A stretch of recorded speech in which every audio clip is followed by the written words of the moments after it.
شوف، كان المفروض احنا والعراق نكون من قبل في كاس العالم. احنا افضل من الفريقين اللي صعدوا قبلنا صراحه، بس الله يسامح الاتحاد الاسيوي.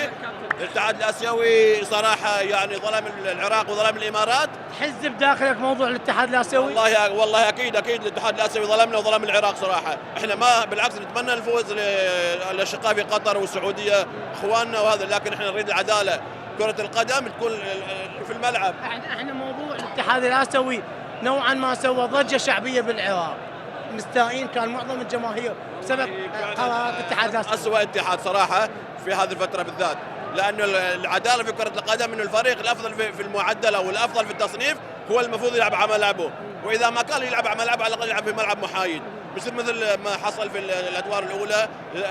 الفرق المؤخره لعبت على ملعبها وكان عامل الارض والجمهور لهم، ولكن بعد احنا كعرب نقول الف مبروك للاخوه اللي صعدوا قبل، ونتمنى ان شاء الله صعود المنتخب العراقي، ونشوفكم في امريكا ان شاء الله.